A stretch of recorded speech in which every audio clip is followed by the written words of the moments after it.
नमस्कार। आज हम बात करने वाले हैं कश्मीर की और पिछले 10 सालों में मतलब 2014 से 2024 तक वहां आए एक बहुत बड़े बदलाव की। ये एक ऐसा सफर है जो पत्थरबाजी के शोर से शुरू होकर रिकॉर्ड तोड़ टूरिज्म की गूंज तक पहुंचा है। तो चलिए समझते हैं कि ये सब कैसे हुआ। अमीर खुसरो ने सदियों पहले कहा था कि अगर धरती पर कहीं स्वर्ग है तो वो यही है, यही है, यही है। कश्मीर की पहचान ही यही है, धरती पर स्वर्ग। लेकिन सवाल ये है कि क्या ये स्वर्ग हमेशा से इतना ही शांत रहा है? जैसा हम आगे देखेंगे, पिछले कुछ ही सालों में इसकी दो बिल्कुल अलग अलग तस्वीरें हमारे सामने आई हैं। तो देखिए, ये है वो दो तस्वीरें, वो बड़ा फर्क जिसे हम आज समझने की कोशिश करेंगे। एक तरफ है 2014, जब हर तरफ पत्थरबाजी की गूंज सुनाई देती थी, और दूसरी तरफ है 2024, जहां रिकॉर्ड तोड़ टूरिज्म की धूम मची हुई है। आखिर इतना बड़ा बदलाव आया कैसे और क्यों? तो चलिए स्वर्ग की इन दो तस्वीरों को थोड़ा और करीब से देखते हैं और शुरुआत करते हैं उस दौर से जब कश्मीर के हालात आज से बिल्कुल अलग थे। ये वो दौर था जिसे हम कह सकते हैं पत्थर और हड़ताल का दौर। देखिए, ये अशांति अपने चरम पर थी। 2010 के आसपास ही विरोध प्रदर्शन और पत्थरबाजी की घटनाएं बढ़ने लगी थीं। फिर आया 2014। तब तक तो ये जैसे एक आम बात बन चुकी थी, हेडलाइंस में छाई रहती थी। और 2016 में तो हिंसा की एक इतनी बड़ी लहर आई कि पूरी घाटी महीनों तक बंद रही। तो जरा सोचिए, उस वक्त जिंदगी कैसी रही होगी। सड़कों पर, खासकर श्रीनगर के डाउनटाउन में, हर शुक्रवार को झड़पें होना एक रूटीन सा बन गया था। सबसे ज्यादा असर पड़ा बच्चों पर। स्कूल और कॉलेज साल में आधे से ज्यादा वक्त बंद रहते थे। और तो और 2016 की हिंसा के दौरान कई स्कूलों को आग तक लगा देने की खबरें आई थी। टूरिज्म, जो वहां की अर्थव्यवस्था की रीढ़ है, वो तो पूरी तरह से ढह चुकी थी। मतलब कुल मिलाकर एक डर का माहौल था जो लोगों की रोजमर्रा की जिंदगी पर हावी था। और इस पूरी अशांति को चलाने का एक ऑर्गेनाइज्ड तरीका भी था, जिसे कहते थे विरोध कैलेंडर। ये क्या थे? ये दरअसल अलगाववादी नेताओं की तरफ से जारी किए गए शेड्यूल होते थे।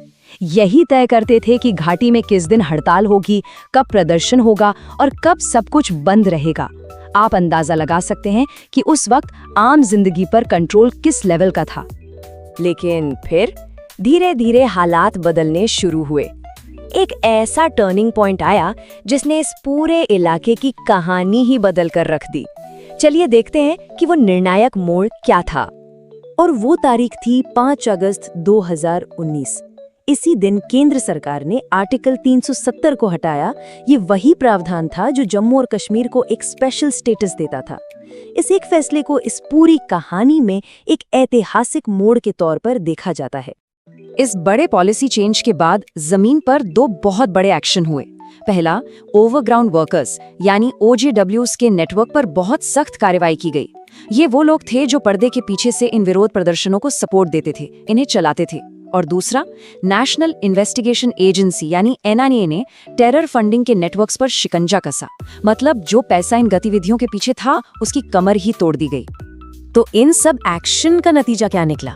अब हम आते हैं कहानी के दूसरे हिस्से पर। आज का कश्मीर और टूरिज्म की एक बिल्कुल नई सुबह। ये जो चार्ट है, ये बदलाव को बहुत साफ साफ दिखाता है। देखिए, जहां 2014 में हर साल हजारों की तादाद में पत्थरबाजी की घटनाएं हो रही थीं, वहीं 2024 आते आते ये आंकड़ा लगभग 0 पर आ गया है। ये कोई छोटी मोटी गिरावट नहीं, एक जबरदस्त बदलाव है।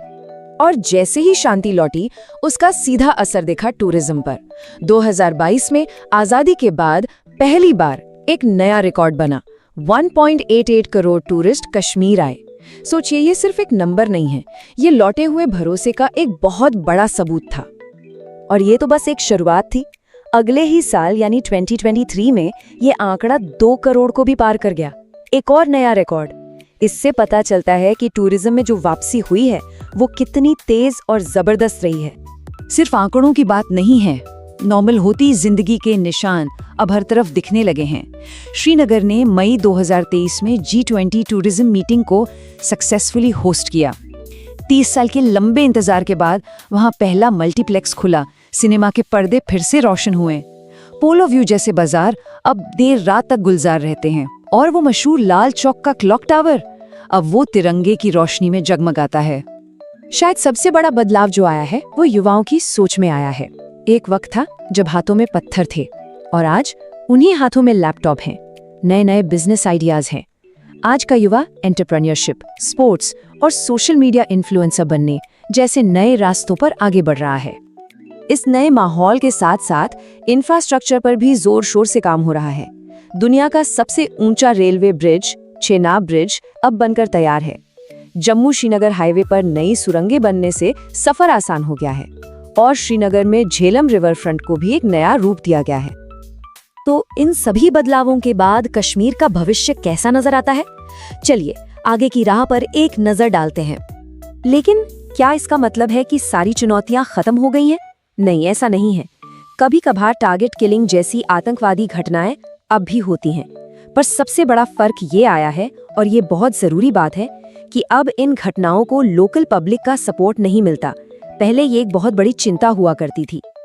इस पूरी कहानी का जो सार है वो बहुत पॉजिटिव है। जैसा कि कहा गया है, कश्मीर अब पीछे मुड़कर देखने को तैयार नहीं है। वो एक उज्जवल और शांतिपूर्ण भविष्य की ओर कदम बढ़ा चुका है। तो आखिर में सवाल यही बचता है कि शांति और विकास का ये जो नया रास्ता है, ये कितना स्थायी है, कितना टिकाऊ है? खैर, इस सवाल का जवाब तो आने वाला वक्त ही देगा। लेकिन ये हमें इस खूबसूरत वादी के भविष्य के बारे में सोचने पर जरूर मजबूर करता है।